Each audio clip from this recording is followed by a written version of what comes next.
এইটাই আমার আজকে।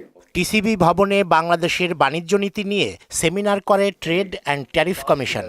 আমাদের এখানে এত 700-800। এতে পলিসি রিসার্চ ইনস্টিটিউটের চেয়ারম্যান আক্ষেপ করে বলেন, 2 দশকে প্রতিযোগী বিভিন্ন দেশ নিজেদের নীতিতে নানা পরিবর্তন আনলেও বাংলাদেশে তা করা হয়নি। ট্রেড পলিসিতে আমাদের কিছু ফান্ডামেন্টাল চেঞ্জ দরকার ছিল, আমরা করি নাই। তো 2 দশকে কিন্তু আমরা করব কি করব না, আমরা কি এক্সপোর্ট ওরিয়েন্টেড হব না ইম্পোর্ট সাবস্টিটিউট করব, এইদিকে আমাদের কতগুলো দ্বিধাদ্বন্দ্ব ছিল।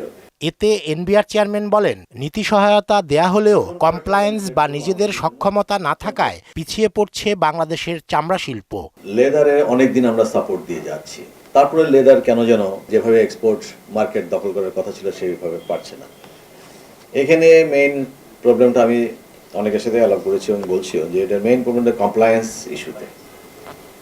ইস্যুতে এরা একটু সমস্যার মুখে আছে।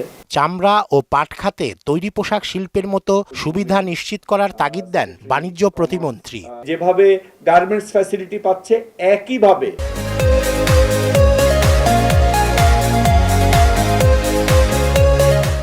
লেদার, জুট এবং অন্যান্য যে এক্সপোর্ট ওরিয়েন্টেড, বিশেষ করে লেদার এবং জুট, তারা যেন একই সুযোগ সুবিধা পায়। দেশে সরাসরি বিদেশি বিনিয়োগে তেমন সাড়া পাওয়া যাচ্ছে না বলেও জানান তিনি। আমরা ফরেন ডাইরেক্ট ইনভেস্টমেন্ট প্রমোট করছি, বাট সেই রকম আশানুরূপ সাড়া আমরা পাচ্ছি না।